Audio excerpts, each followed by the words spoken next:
Good morning, good afternoon, or good evening to all everywhere. Looks like my stand is going to keep moving. Um, Sorry, don't know if I can get it to stop. I think the fan is blowing it. Anyway, you know how I do it. I try not to edit anything and just try to keep it as raw and as authentic as possible. Again, I am Tanetta, and I'm totally coming to you raw. I am natural raw, no makeup, no nothing.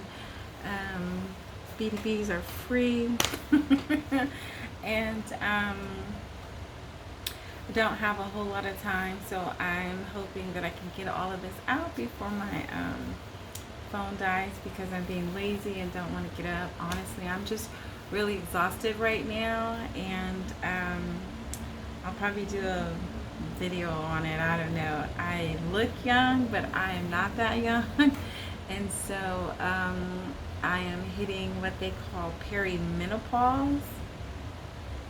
So I'm in my space right now, and I'm feeling a little low. So I really would like to make a video on it, just so that other women can kind of understand it, and men that are with their women, they can kind of support them and give them the encouragement that they need. But nevertheless, today is, I'd like to finish up the series of domestic violence. The stories are becoming a little bit tedious and long.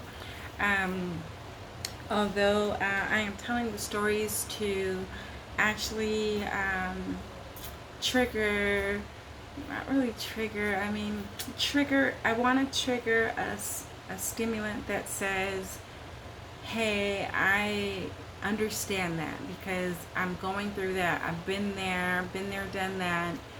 I want to trigger people's advocacy, that if you've been there, making sure that you advocate to someone else. I want you to feel strong. Yeah, and I want to make sure that we are empowered as a people, not just women.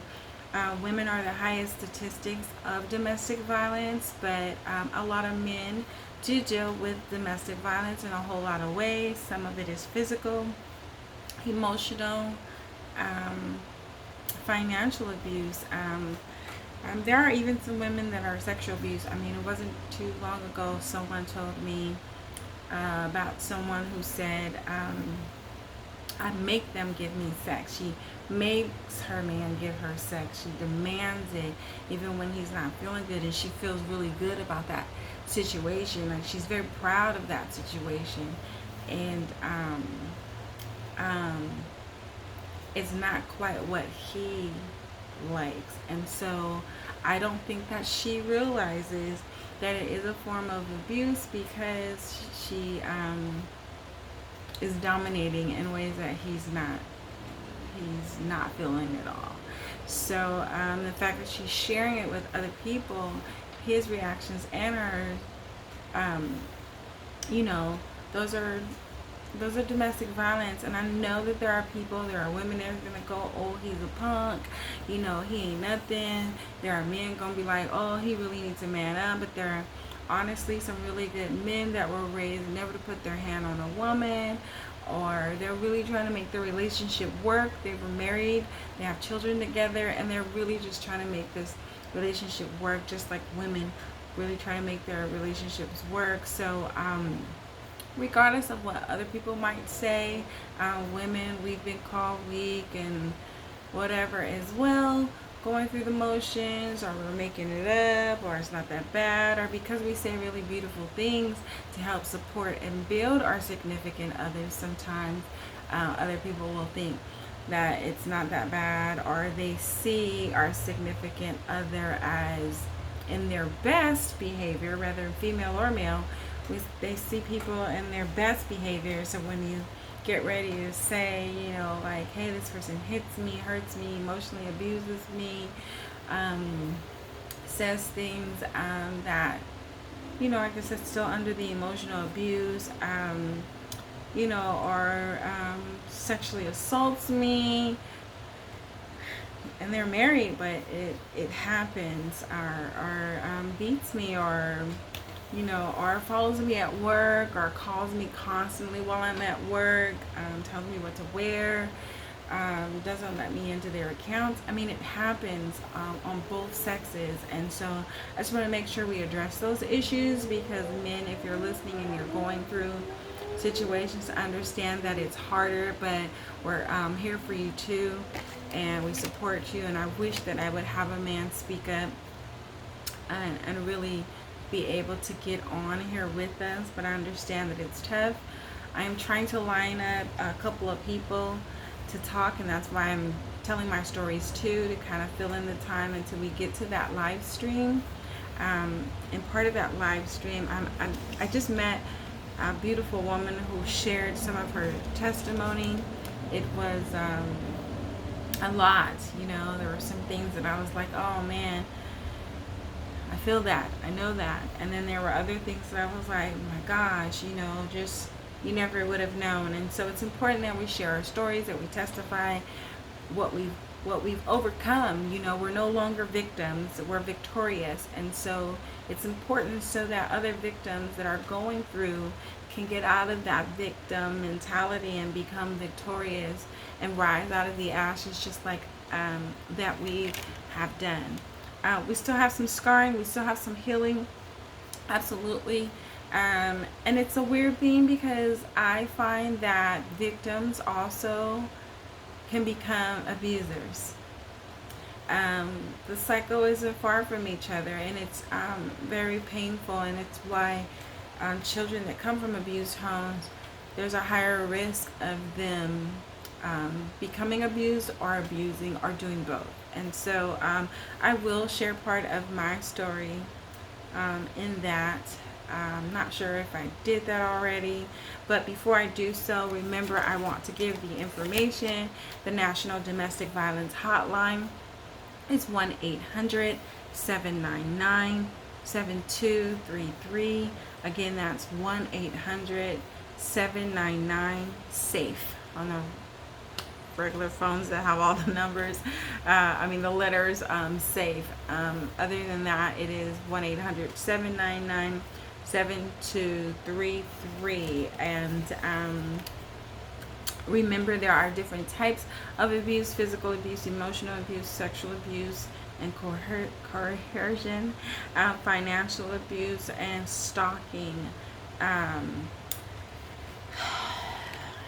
I want to get this kind of fast. I know my battery is going to die, and I on purpose did not that I would be able to hurry through this, but that might be an unjust, and I might have to go get the charger, because I see it's down to 7%.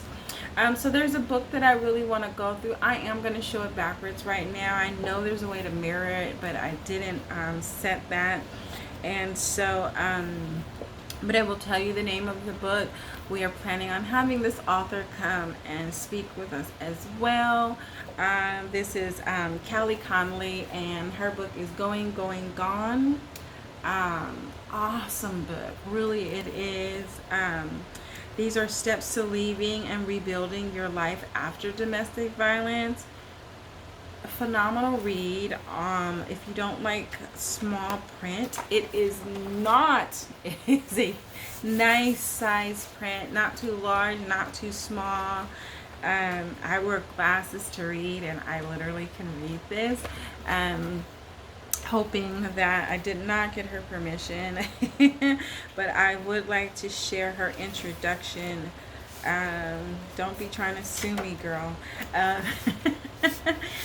She is a friend of mine, and she is a phenomenal person. In her introduction, it says, I believe the cup is half full. I believe in making lemonade out of lemons. I have been given bushels of lemons in my 50 years on this planet, and I know how to make things work. In the most hopeless hour of my life, I pulled myself out of an emotional and financial abusive relationship. I will help you do the same if you are on the fence about leaving your unique situation. In the pages that follow, you will read about my exit strategies and how I rebuilt my life with $1,000. I share the steps I took to secure a positive future for my precious daughter and me. And that's all I'm going to read in the intro. You'll have to get the book. Gosh, I didn't get the link to buy the book. So she does have a website, www.author.Cali, Cali, Conley, CONNLEY.com. Again, I know that I have it backwards, the spelling. And so let me see if I can just have it on this little poll thing. So there it is. Yeah, so www.authorcaliconley.com. All right. So, I can't tell you how much the book is, honestly. On the back of the book it says $14.95, but I have no idea how much it is on the site or where else you might be able to find this. But gone. All right, so hold on. I gotta get the USB charger because I think it's at 3%. Okay, so let's just keep going. Anybody that knows me, I know I like this little stance, but when I'm recording, it likes to bounce. I'm not touching the desk, but it still wants to bounce. Got a little jiggle. Anyway, yeah, so I did not want to get my charger because y'all know me, I will start rambling. We are 11 minutes into it. Again, gone. Steps to leaving and rebuilding your life after domestic violence, Cali Conley. You can find this on Amazon and go straight to the website. Nevertheless, or you can contact me and I will see about getting you a signed autograph book sent to you. I will ask questions. She is a dear friend of mine. And let me tell you, the book is phenomenal. It really, really is. And I love the fact that I know her personally. So when she says she's making lemonade out of lemons, she is. And she lives life to the fullest. She does not live in the past. Her thing is, I want to help other people get through what I've gone through, and I feel the same way. If you have a resource, if you have some information, advice, experience, or anything that you can help other people with, why wouldn't you? And so I love it. And she has, there is a piece, I should have marked it, blah, blah, blah. It usually just opens up to it because yeah, normally I do it, it just goes bling, because I keep looking at it, right? But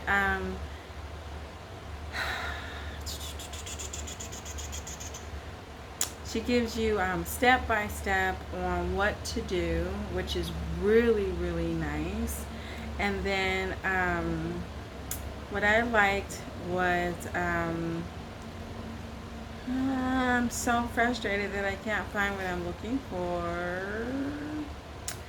She gives you these lists of things that you're supposed to be grabbing, preparing, like your immunization record, your child's immunization record, lease or title or deed, and mail with your child's name on it, school records, transcripts, anything you could possibly get. I remember when I was leaving, and I didn't leave as intensely as she did, and so I really want to call her in. But when I was leaving, I totally remember making sure that I had all the documents for my children.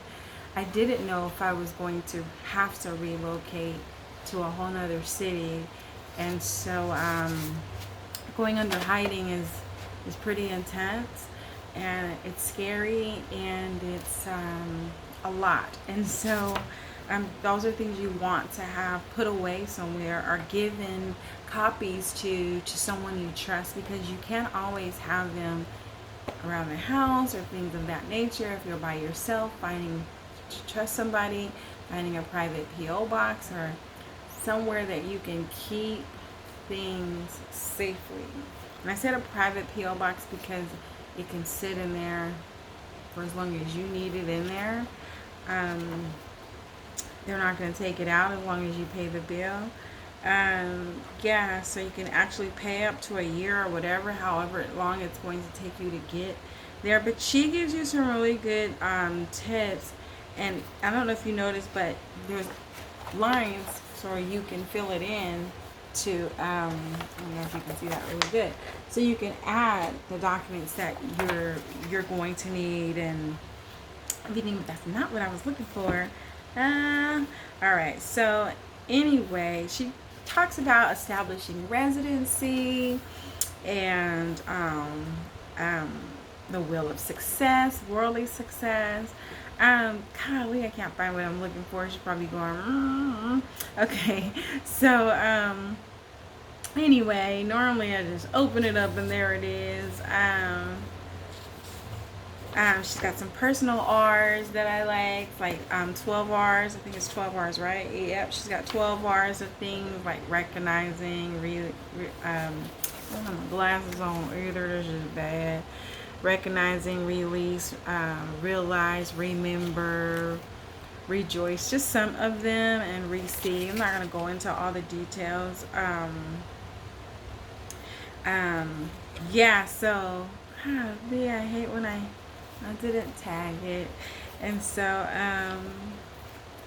like normally it just opens for me. No, not today. Okay, here we go. I'm not going to do it. All right, so, Anyway, it's a great book. It's a great book.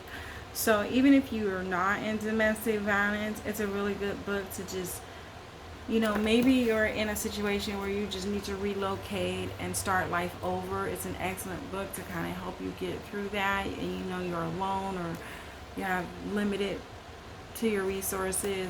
It's excellent because she's going to give you lots of juicy resources and things that's going to help support your journey, your next chapter in your life.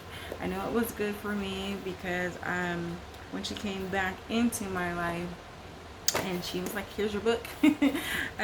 She knew the things that were going on in my life. She knew the past that I had, and she knew that I was starting anew in my life. And as I was reading it, it really helped with some of the things. It helped me realize some of the things that I've gone through, and then it was like really helpful for the things that I was going through, and I continue to reference it. And nevertheless, that's one person who we're gonna have talk with us. And then I'm hoping, like I said before, for a phenomenal woman to tell her testimony. And then I have a friend that actually has an advocacy and support, and her friend, they actually do a lot on domestic violence. And I know October is Domestic Violence Awareness Month, and we are all the way up in July, and I did contemplate waiting, but the people that were asking me for it was associated to other people who were actually going through it. And so domestic violence doesn't wait for October. Some people have to leave tomorrow. Some people have to leave, they're planning on strategizing, and God give them grace to get out of their situation immediately. So we wanted to get as much possible. I don't have a large following, but for those that we do, if you would share, that would be great. For those of you, if you like what I'm doing, I just come raw and authentic, and I try not to do a bunch of edited or anything. Just here it is. And so I always hear people say this in the beginning, and I always think, what if I don't like you? But subscribe and hit the like button if you like it. It will help it circulate more often, the like button. Even if you don't like it, you're still helping me circulate, honestly. So really, just if you hit it, then other people, they're going to push it up. The algorithm is going to push it up and circulate more to other people who are interested in the same in the same topic. So almost 20 minutes in, and I did have a story, and it's not the story that I was going to say. So I'm just going to quickly say that in this story, it's just because we're talking about Callie's book. It was a difficult thing. It is a planned situation unless you have to leave abruptly and there is no plan. But if you're going to do this and you're going to do this correctly, it needs to be planned in order to be safe. If you're in a situation where you're not going to be hurt or killed, Lord Jesus, if you're not in any of those situations and you just think, I'm fed up and I'm tired of this relationship, let me get out of it now, because I'm looking at the flags, and as the flags are coming up, more and more of them are coming, and they're no longer yellow, orange, they're becoming red. I tell people, pay attention to the orange flags, pay attention to the yellow flags. That even if you're going, well, that's not a bad thing, pay attention to it. You may not have to wait till it grows into the bad thing. So really pay attention to it.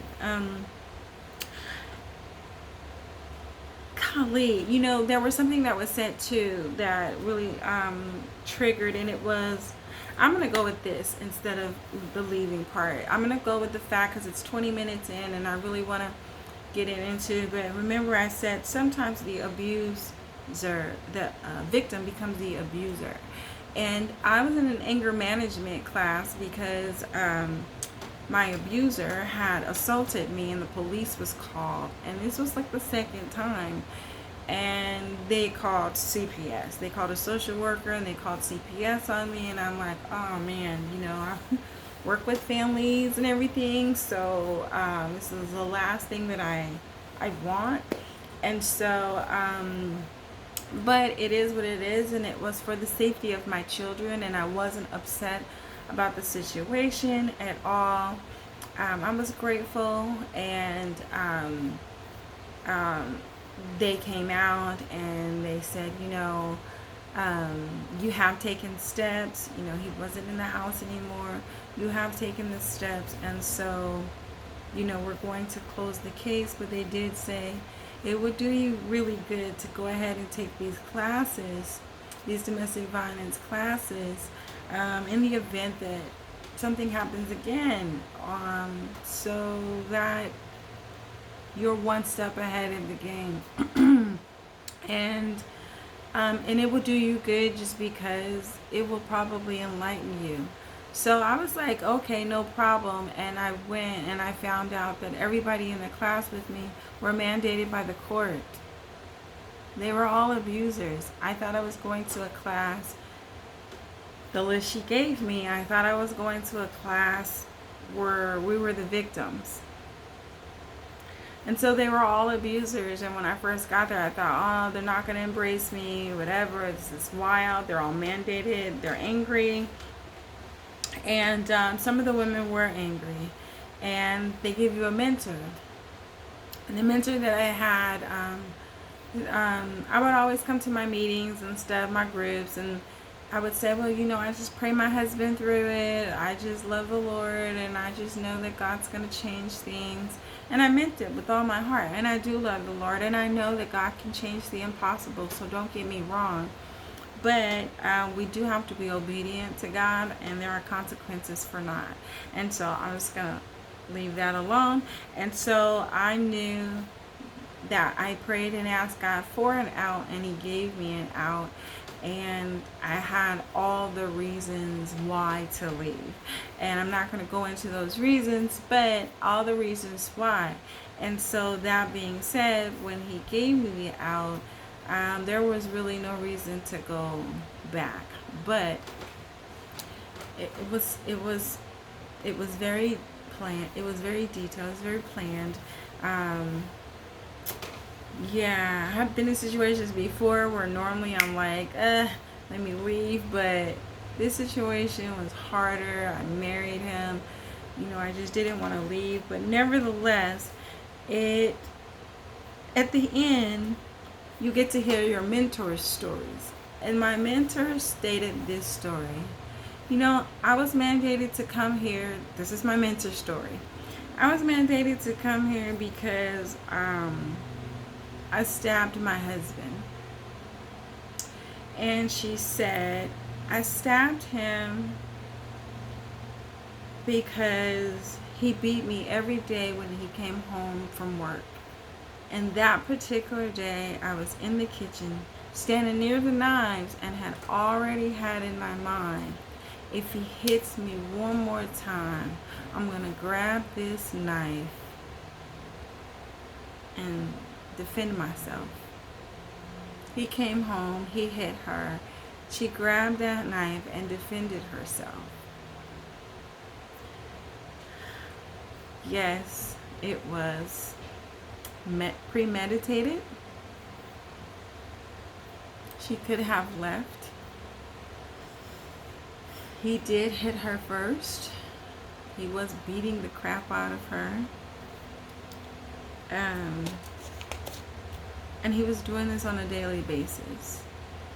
She's now defending herself, but she's the person who is now becoming the aggressor. She's planning this out. As I'm listening to her story, she turns to me and says, I was you. I was the person who always had hope, who always believed that things would get better.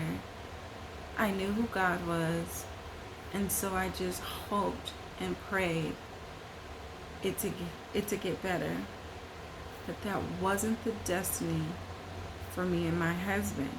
Now, she did have a different story, and that's not at this particular time I want to share. She has a unique story that's odd than most domestic violence stories. But the point of me telling my story was, as I sat there and I listened to her and she said, I was you, I remember thinking, I'm passive aggressive.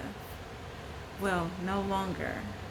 I'm now understanding and assertive. But before I was passive aggressive and I didn't really share what was on my mind or what's in my feelings, or if you hushed me, and especially him, I kind of like shut it down. I was a very great submissive wife. And as a wife should be, from my opinion, but with the right husband. I did not have the right husband. And when she said it, I remember thinking, I am so tired. I am just so tired of this. My prayers would go, God, I'm just so tired. And so I'm not recognizing that I am pondering and stewing in the hurt of this man that I'm supposed to trust and love, and trust that he's loving me enough not to hurt me. And when she said it, I thought, oh my gosh, it could be me. She went to jail, and because it was his assault and it was self-defense, part of her conditions was to go through the domestic violence and anger management classes. She said, every time I would see you, she wouldn't come every meeting. Every time I would see you and talk to you, I would always want to say, hey, you're living my story. But she said she kept it to wait till the end and just tried to mentor me because she felt it that one day I was going to snap. And I've got to be honest, it didn't happen then, but my ex came back into my life after I did everything, completed the classes, everything. He came back into my life, And one day, he called me on the phone and said, I'm going to stab you. I think he said 47 times. 42 or 47. However, it wasn't like 40, 45, 20. It was like, oh, I'm coming over there to stab you, or girl, I'll stab you with a knife, or whatever. He specifically had a number, which means that he's been pondering in his mind my death. I was so fed up. I couldn't even think as a mom. When he called, and this was after the classes, after everything, when he called, I literally told him, he said, you're going to be looking over your shoulder the whole time.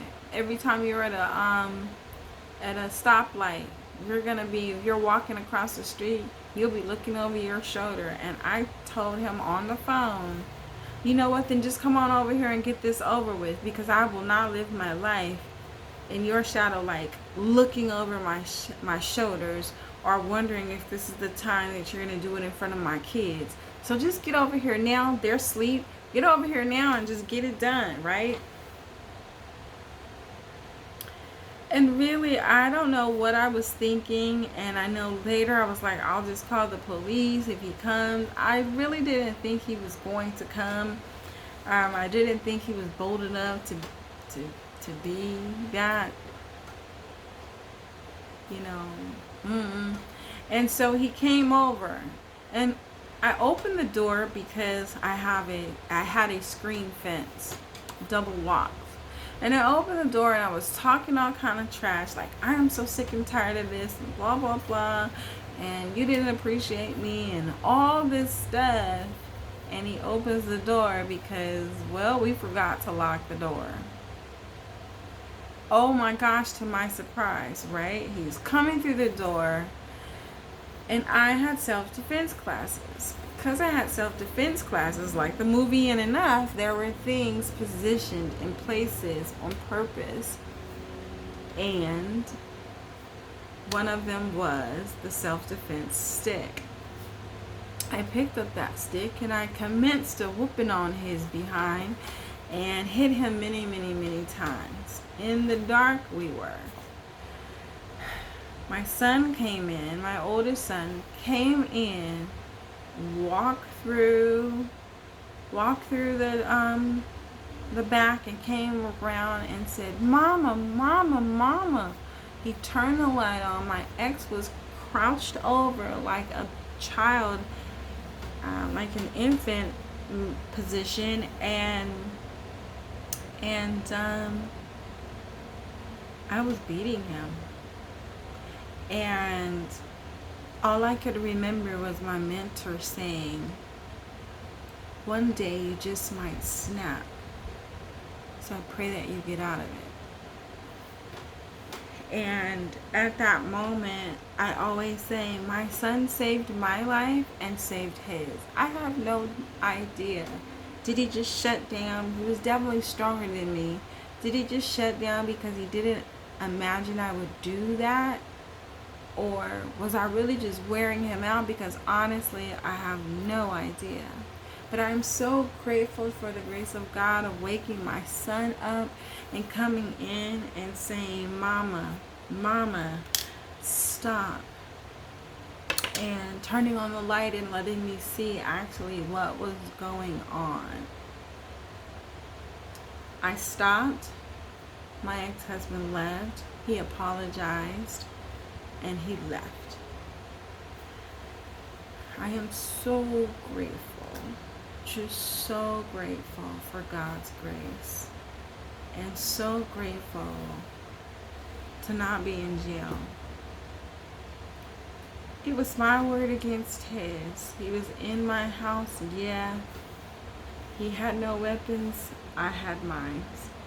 The only thing I had was attending a self-defense class to prove that I had been in domestic violence.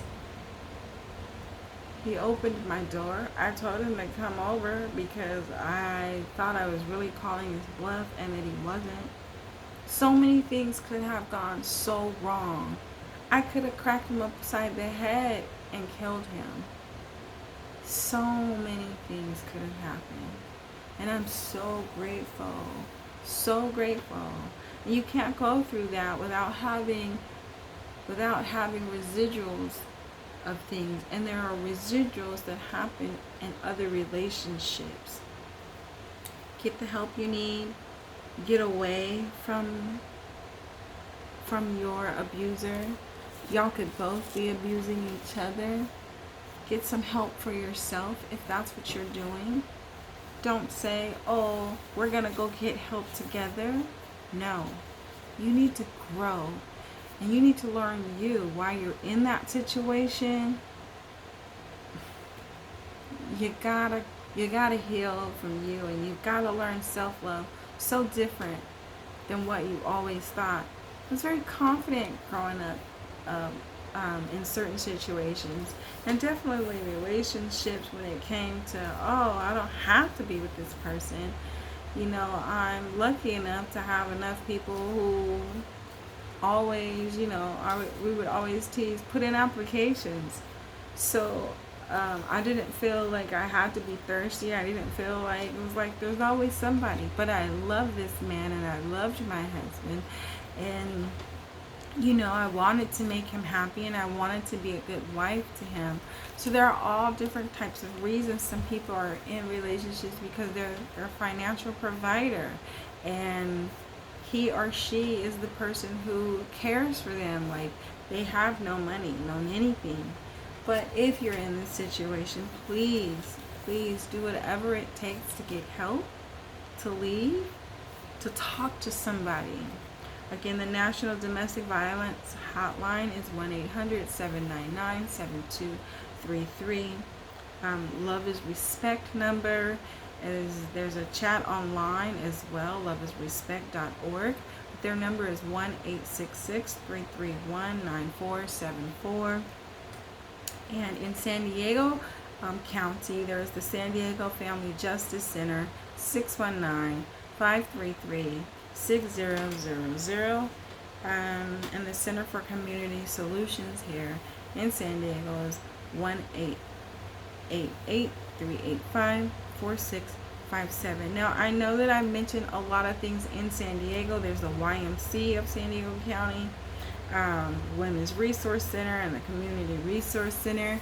And although they're in San Diego, if you those things might trigger things in your particular area to say, let me call, oh, there's a Women's Resource Center here, or there's something like that here, or call some of these numbers that I've given you and ask them, hey, I live in Michigan, can you help me? They may give you this national number, or they may say, oh man, yeah, hold on, I have a directory. I live in Los Angeles, can you help me? I'm here in San Diego temporarily, or you know, I'm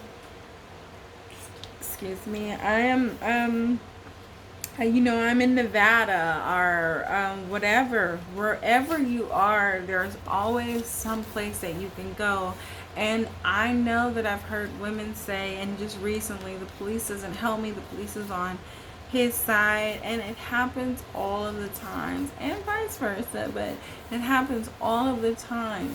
These numbers are going to be important, and getting things together is going to be important.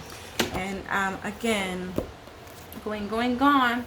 If you can grab this book up, fantastic. If you have some place to send it, mail it, fantastic. If you can't and you need help, but you can't get the book because you have no place to put it, hide it, whatever, it's important that you call the hotlines to help you, or the community services to help you get things in order. You can contact me.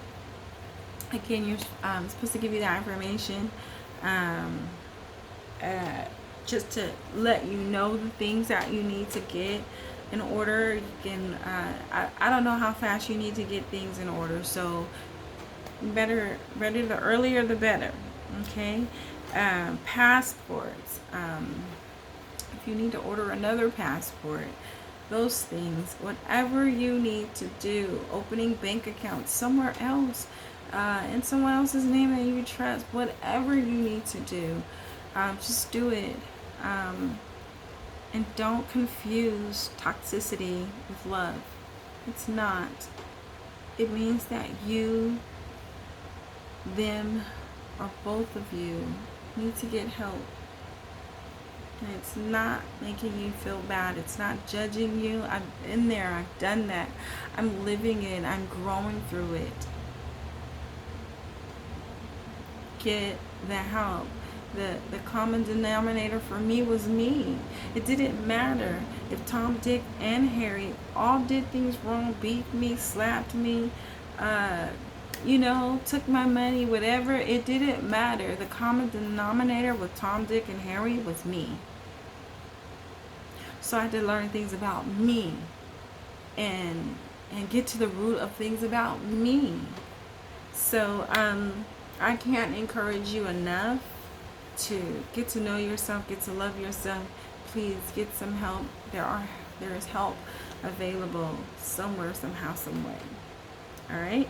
Again, if you need the book and you can't find it, or I don't know why you wouldn't, but you want a signed autograph book, I can be reached at bemotivatedtm@gmail.com. And that is BEMOTIVATED for Tanetta Marie TM@gmail.com. Again, bemotivatedtm@gmail.com. It's late. I am tired. I'm exhausted. And for you, hopefully, it loads late. So look, 40 minutes in, I thought I was going to do 15 minutes. So y'all, let me get that charger in. All right. So have a good day, a good afternoon, and a good evening for me. I will be catching Z's. So, glory to God. Have a great one.